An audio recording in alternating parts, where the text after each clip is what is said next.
I never imagined that a simple weekend dinner could destroy an entire family. No one could have guessed that the man who once held me every night would one day take the money meant to save our children and use it to build a new life with his mistress. And no one could have foreseen that the woman he ran away with was the very person who poisoned my 2 sons. It all happened in under a week. 1 week from the moment Aiden, my eldest, who was planning his 8th birthday, suddenly collapsed, shaking and feverish. 1 week from when Caleb, my youngest, crumpled onto the living room floor, gasping my name between sobs. 1 week from when everything I believed in fell apart. You might think, she must have seen the signs. And I did. But like any mother who wants to hold her family together, I clung to hope until hope was no longer an option. If you've ever sacrificed everything for your children, tap subscribe and leave a comment saying, "My kids always come first." You're not alone in this. Kate Miller once believed her life was complete. She lived in a quiet suburb in northern Michigan. White fences, trimmed lawns, and the cheerful echo of children playing in the afternoon sun. As a primary school teacher, she was used to nurturing others, used to listening. But inside her own home, she was slowly becoming invisible. Her husband, Jack, worked in real estate. He was busy, always busy, but he paid the bills, played with the kids when he could, and kissed her on the cheek every morning. Just enough to make her feel like she was still loved. Just enough to hide the truth. Jack had changed. Their 2 boys were the center of her world. Aiden, thoughtful and mature beyond his years, was always looking out for his little brother. Caleb, 5 years old, clingy and sensitive, loved his mother with the kind of raw, unconditional devotion that only young children can give. Every night, Kate read them bedtime stories, tales of heroes and kingdoms and mothers who always saved the day. But real life doesn't follow fairy tale rules. Lately, Jack had been coming home later and later. Some nights he didn't come home at all. He always had a reason. Contract negotiations, networking dinners, out-of-town clients. Kate didn't question him. She told herself that trust was the one thing she had to hold on to if she wanted this family to survive. Then came that Saturday afternoon. Jack arrived home unusually cheerful. He brought a steaming container of soup from a new restaurant downtown, saying a grateful client had gifted it to him. That evening, Kate and the boys sat down early for dinner. Aiden and Caleb loved the soup, rich, creamy, with a sharp herbal finish. Jack barely touched his bowl, saying his stomach was upset. Kate thought nothing of it. If anything, she felt relieved to have them all at the same table again, laughing, sharing a quiet moment. It felt like a small return to normal. What she didn't realize was that this dinner was the beginning of the end. At first, Kate didn't think much of it. Kids get sick. It was part of parenting. Aiden mentioned a headache before bed, and Caleb looked a little flushed, but she assumed it was the weekend excitement or maybe a touch of a cold. She tucked them in early, kissed their foreheads, and whispered goodnight like she always did. But just after midnight, the screaming started. Kate bolted upright, heart pounding. It was Aiden, his voice cracked with panic, calling for her from the hallway. When she rushed out, she found him doubled over, clutching his stomach, pale as a ghost. He couldn't stand, and his skin was clammy. Before she could process what was happening, Caleb began crying from the bedroom, high-pitched, terrified wails. Kate scooped him up and instantly knew something was terribly wrong. He was burning hot, shivering, his tiny arms clinging to her neck as if he knew she was his only lifeline. In a blur of motion, she threw on a coat over her pajamas, wrapped both boys in blankets, and drove them to the emergency room. The night felt surreal, the rain hammering against the windshield, the red and blue hospital lights painting her fear across the dashboard. The boys were fading fast. Caleb had begun vomiting uncontrollably. Aiden couldn't open his eyes. By the time they were rushed into pediatric ICU, Kate's mind had spiraled from worry into terror. The doctors moved quickly. Blood samples, IVs, a breathing monitor, nurses scribbling notes. Someone asked, "Did they eat anything unusual?" Kate's thoughts flew to the soup. That beautiful, fragrant soup Jack had brought home. But surely not. Surely that wasn't it. Still, she told them everything. What they'd eaten, when the symptoms started, what time Jack brought it home. Hours passed with no answers. Aiden was stable, but Caleb was slipping. His blood pressure dropped. His oxygen saturation dipped below safe levels. Doctors spoke in low, fast voices. One of them took Kate aside. "We've identified toxins in their system," he said. "Something that's not normally found in household foods. A rare compound. Possibly plant-based, possibly synthetic. We're still analyzing it." "Toxins?" Kate repeated, barely able to stand. "Yes, likely ingested." He hesitated. "We're treating both boys, but Caleb's condition is more severe. We're preparing for emergency filtration. Do you have insurance clearance for intensive care?" Kate nodded frantically, even though her brain felt like it was drowning in static. She'd signed those forms 100 times. She would sign them 1,000 more if it meant saving her children. When she returned to the waiting area, Jack was nowhere to be found. She tried calling him, straight to voicemail. She sent texts, no reply. She told herself maybe he didn't hear his phone. Maybe he was asleep. Maybe he was just driving. But doubt was growing in her like a second heartbeat. Loud, insistent, impossible to ignore. That morning, when the hospital asked for a deposit to continue with the more aggressive treatments, Kate assured them she had the money. She just needed to get home, check the envelope she and Jack had filled together with cash and transfers, every dollar they could find. She promised to be back in an hour. At home, the envelope was gone. Not just the envelope, every bit of the emergency fund from their shared drawer. Her password-protected digital wallet had been emptied. Her backup card, the one only Jack had access to, had been maxed out. $23,000. Vanished. Kate stood in the middle of the kitchen, her hands trembling over the open drawer. She tried calling Jack again. No response. Then again. Still nothing. A third time. Finally he picked up. "Jack," she said, voice shaking. "Where's the money? The hospital needs it.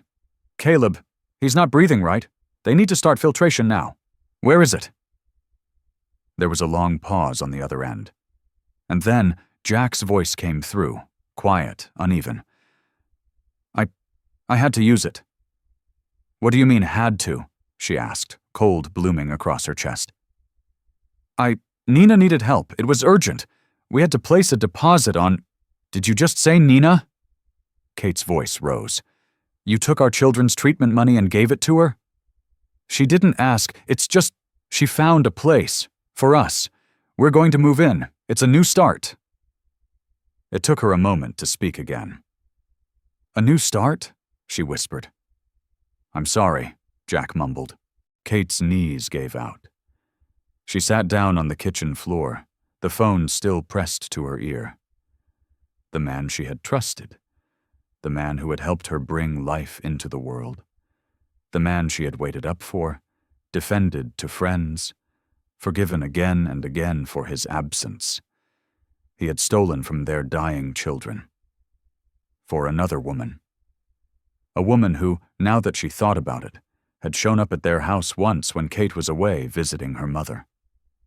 Jack had said Nina was a former co-worker, just dropping by to deliver some paperwork. Kate hadn't thought much of it at the time. But now the puzzle pieces were falling into place, and the picture was unbearable. The phone slipped from Kate's hand and hit the kitchen floor with a lifeless thud. She didn't bother picking it up. Her body felt hollow, her breath thin. She stared at the drawer, the empty drawer, where hope had once been tucked away in envelopes, small bills, and transfers. All gone. For a few minutes, she sat in stunned silence, her back pressed to the kitchen cabinet. Then the silence cracked.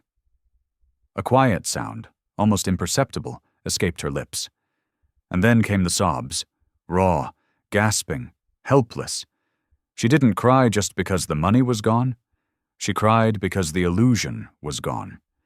Because the man she had built her life with had chosen someone else. Because while her sons lay in hospital beds, hooked to machines, their father had chosen to run away. Not with guilt, but with purpose. Kate forced herself to stand. The ache in her knees felt distant compared to the ache in her chest. She had no time to grieve. Aiden and Caleb needed her, and no one else was coming to save them. She returned to the hospital with empty hands and burning eyes. The billing clerk met her with a practiced smile. "Ma'am, we're ready to proceed with your younger son's filtration treatment, but we'll need the deposit to—" "I know," she interrupted softly. I need a little more time. Please." The woman's expression shifted from polite to professional concern. "There's a 48-hour grace period before we release the slot to another critical case."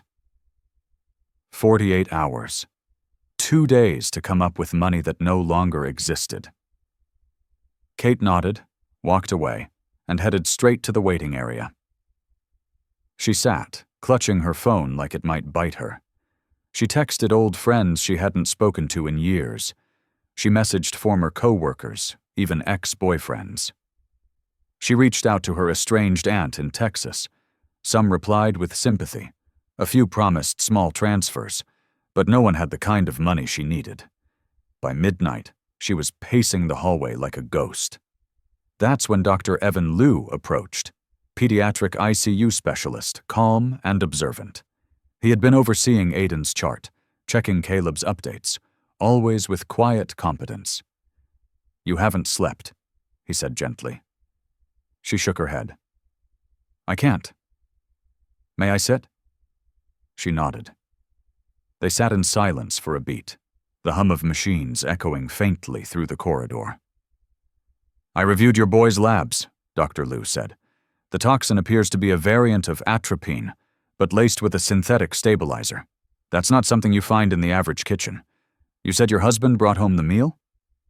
"Yes," Kate said, eyes fixed on a smudge on the wall. "Have you considered reporting the incident to the authorities?" he asked carefully. She didn't respond. Because the truth was, she wasn't just dealing with poisoning, she was dealing with betrayal, abandonment, and fear so heavy it made her bones ache. Dr. Liu didn't press. He only added, "Sometimes the people closest to us become blind spots. But the body doesn't lie. It tells the truth whether we're ready or not." After he left, Kate sat there for a long time.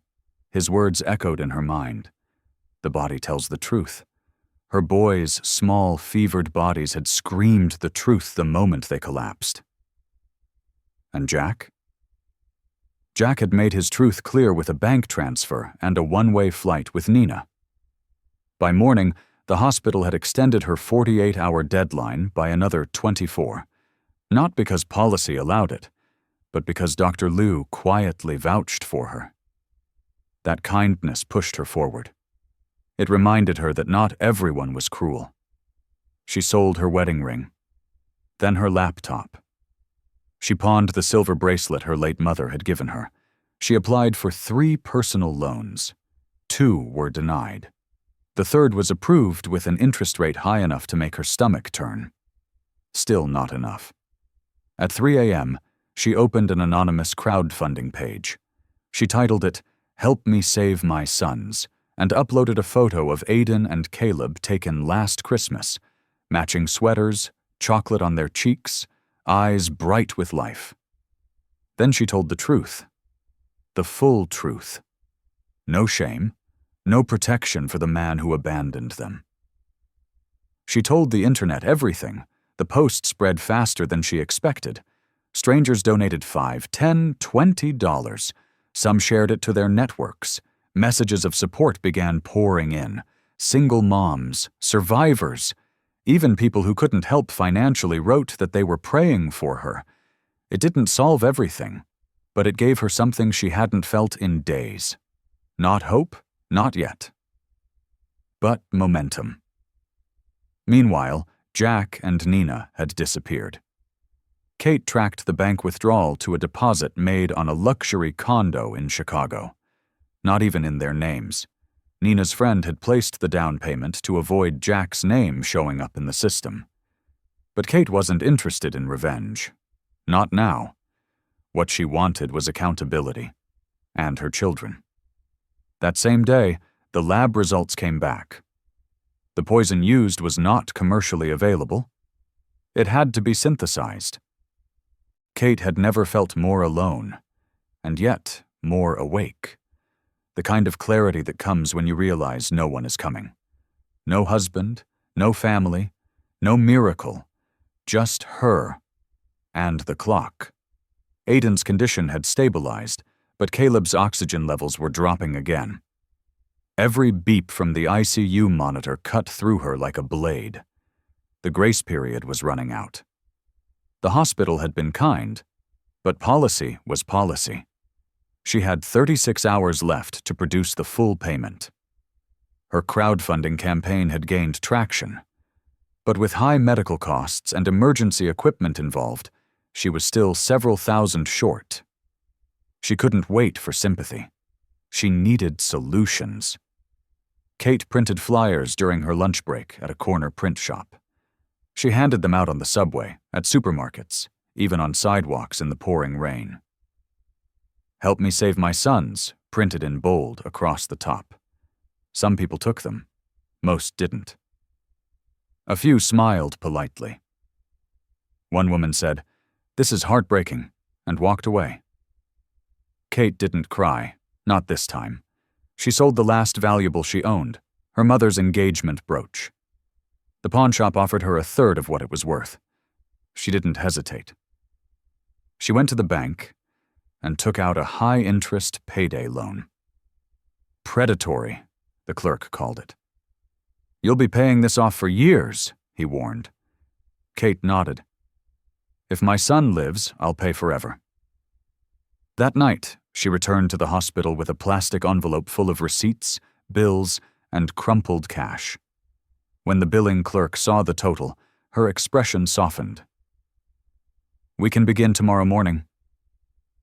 Kate thanked her, but her voice came out as a rasp. Her body was breaking down, but her heart was not. In Caleb's room, she found him asleep, his small chest rising and falling under a blanket far too big for him. She sat beside him and took his hand, cold and soft, and whispered, "You just stay with me. I'll do the rest." Aiden was more alert now. When she visited his room, he asked in a whisper, "Did Dad come back?" Kate didn't know how to answer. She crouched beside him and stroked his hair. "Dad made a choice," she said. "But we're still a team. You, me, and Caleb. And teams don't give up." Aiden nodded slowly. The next morning, Caleb was prepped for the treatment. The nurses allowed Kate to stay until the last possible moment. She kissed his forehead and held his fingers until the machine started to beep. Then she sat in the hallway for 6 hours straight. She didn't eat. She barely blinked. Her eyes locked on the double doors, waiting for someone, anyone, to tell her something, anything. The worst part of being a mother wasn't the pain. It was powerlessness, sitting still when your whole body wants to scream. Finally, Dr. Liu came out, still wearing his surgical mask. "It went well," he said quietly. "We got to him in time." Kate felt the tears come, and this time, she let them fall. "You saved him," she whispered. "No," Dr. Liu said. "You did." Later that evening, as Kate stood in the hospital cafeteria waiting for coffee, Her phone buzzed. A blocked number. She almost didn't answer, but instinct told her to. Kate. It was Jack. His voice was thin, strained. I heard about Caleb. I just wanted to say I'm sorry. She said nothing. I know what I did was unforgivable, he continued. But I never wanted to hurt them. Or you. Nina just... She said things that made sense at the time. She said we should let go of the past. That we should start new. I didn't realize... You didn't realize? Kate's voice was flat. You poisoned your marriage, Jack. Then you stole the antidote. I know, he choked out. Please, I want to help. I'll come back. No, she said. You don't get to return to the part of the story where you're the hero. That chapter closed the moment you picked her over your own sons. There was silence. I understand, he whispered. Then the line went dead. Kate stared at her phone for a moment, then slid it into her pocket. She didn't need closure. She didn't need an apology. What she needed was already in that hospital bed, recovering, breathing, living. She had won a battle few people even recognized. 2 days later, both boys were moved to a regular pediatric room. Aiden was sitting up and drawing. Caleb was awake, weak but smiling. Kate brought them books, puzzles, and paper to color. She read aloud at night, even when her voice cracked. They didn't talk about what had happened. Not yet. But in every small gesture, in every "I love you, Mommy," and every squeeze of her hand, they told her they understood. They didn't blame her. They just needed her. And she was there. Always. Kate hadn't returned home since the night she found the drawer empty. There was something haunting about the silence of a place that used to feel safe. She couldn't face the scent of the hallway, the crayon marks on the walls, or the half-folded laundry that still carried Caleb's favorite superhero socks. So she stayed at the hospital, sleeping in plastic chairs, showering in staff restrooms, and surviving on vending machine snacks. She didn't need comfort. She needed answers. A few days after Caleb's treatment, the hospital's toxicology report came in. Dr. Liu delivered it himself. There's confirmation now, he said, handing her the document with careful hands. The compound was synthetic atropine, laced with an illegal stabilizer. It doesn't occur in nature. Someone either bought it on the black market or had access to restricted chemicals. Kate's hands trembled as she skimmed the page. She didn't understand every technical term, but she understood the conclusion. This wasn't an accident. Someone poisoned her sons. Dr. Liu continued, The lab also tested the remaining container found in your refrigerator. Trace amounts of the compound were detected on the inside rim of the soup container. Her pulse spiked. She remembered the meal Jack had brought home. The way he'd said it was a gift from a client. The way he hadn't eaten more than a spoonful. How long would symptoms take to appear after ingestion? She asked quietly. Roughly 3 to 5 hours, he replied. Depending on the dose. Kate closed her eyes. It fit too well. She remembered the day Nina came to the house. Jack had said she dropped off some paperwork. Kate had come home early that day from a teacher training seminar, surprised to find Nina in her kitchen, wearing gloves, pouring coffee like she belonged there. Jack looked like he'd seen a ghost. Nina had smiled, too brightly. Hi, I was just about to leave. Kate had smiled back, told herself not to be paranoid, and shoved the unease down her throat like spoiled food. Now she felt it clawing its way back up. She turned to Dr. Liu. Can this be reported? He nodded. If you're willing. But I suggest you get legal guidance first. The evidence is suggestive but circumstantial. You'd need more: timeline, motive, physical access. Kate stood for a long moment in silence. Then she said, I'll get it. That night, after the boys had fallen asleep, Kate returned home. For the first time since it all began. She walked through the front door like it was a crime scene. Every item seemed like a lie. The couch where they had watched movies, the fridge that once held poisoned food, the floor where Caleb collapsed. She turned on the kitchen light. It looked exactly as she remembered. Except now, she saw it differently. Kate went through the trash bin first. It had already been emptied. Then she opened the pantry, inspecting bottles and containers. Nothing obvious. But when she reached to the back of the lowest cabinet, her hand brushed against something unfamiliar, a small brown paper bag. Inside, a pair of latex gloves, slightly used, and a tiny plastic vial with a faded label. She dropped it on the counter like it burned her fingers. The label read, a 327L. She didn't know what it meant, but she took a photo. Then she placed the gloves and the vial into a Ziploc bag, sealed it, and tucked it into her coat. The next morning, she returned to the hospital and showed Dr. Liu the items. He studied them carefully, then nodded.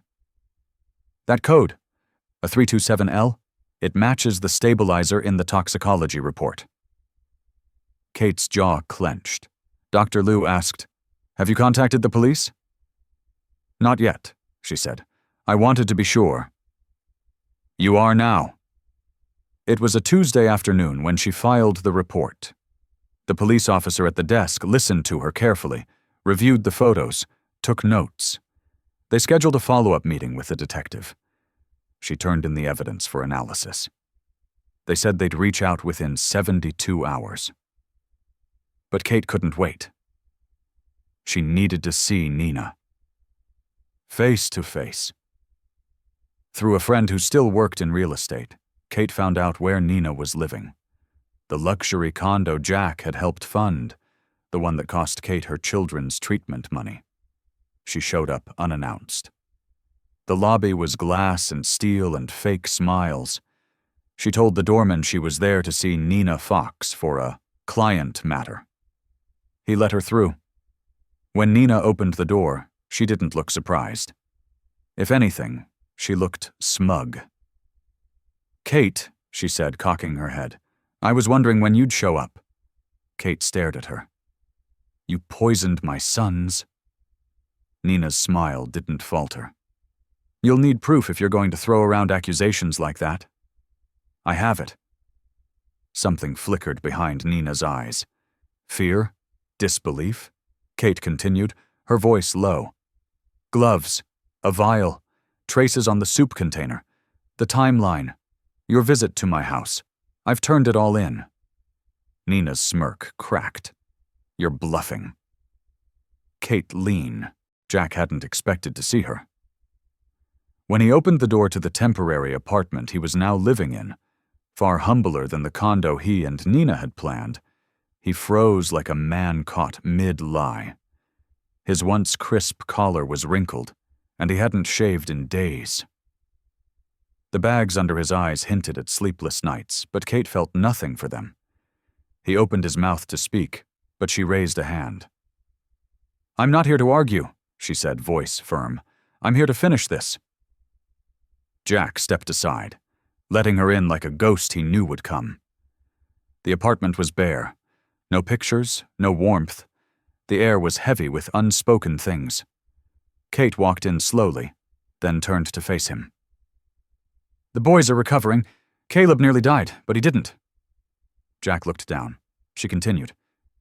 "You left when they needed you. You took the money. You chose her." "I know," he murmured. "I know I did." Kate studied him. "Did you know she was capable of hurting them?" His head snapped up. "What?"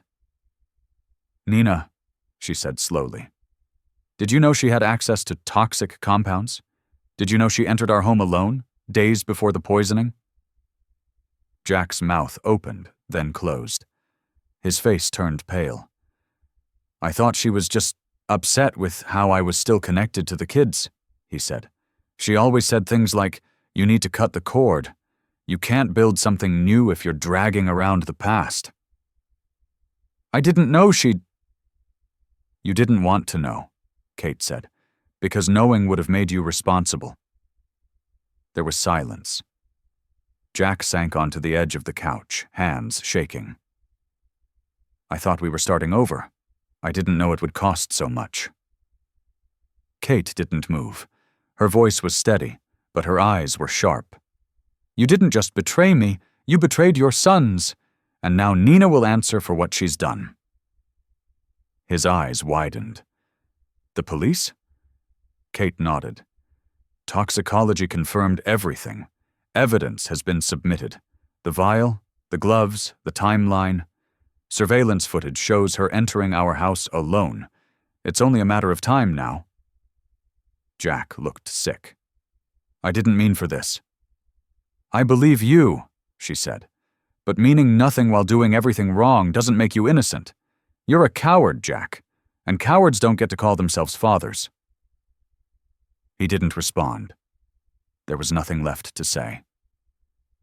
Kate turned toward the door, then paused. They still ask about you, you know, especially Aiden. I haven't poisoned their minds against you, because you already did that yourself. He flinched.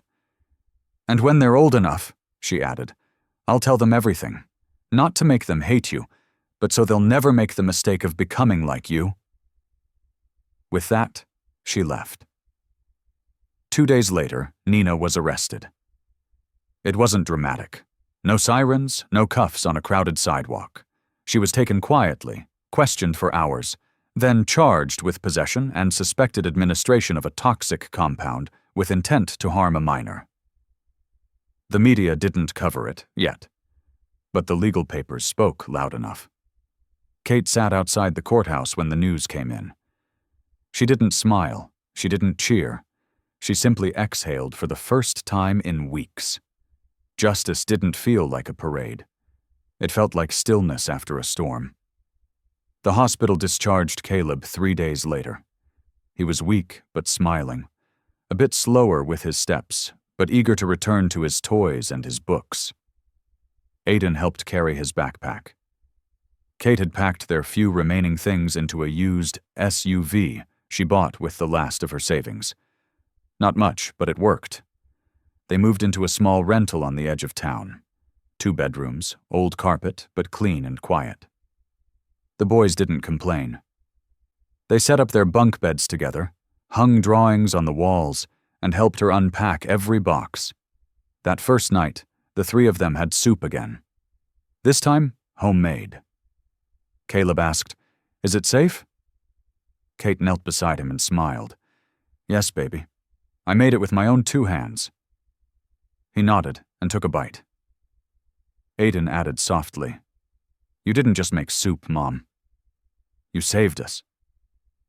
She looked between them, heart aching in a way that wasn't pain, but something deeper. Something like gratitude for having them still in her arms. Weeks passed. Jack didn't come back. He sent 1 letter, a short apology, more pathetic than heartfelt. Kate never replied. She tucked it into a drawer she never opened again. Nina's trial was scheduled. Kate didn't plan to attend every session, but she would be there the day verdict was read. She had no intention of staying silent anymore. She'd learned a lesson most mothers learn the hard way. Sometimes love isn't soft. Sometimes it's fierce, ferocious. Sometimes it's a shield. Sometimes a sword. Kate had been both. Not because she wanted to be, but because her children had no one else. Morning light poured through the thin curtains of their new apartment. Soft, golden, and warm, in the way that only felt possible after darkness had passed. The place was small.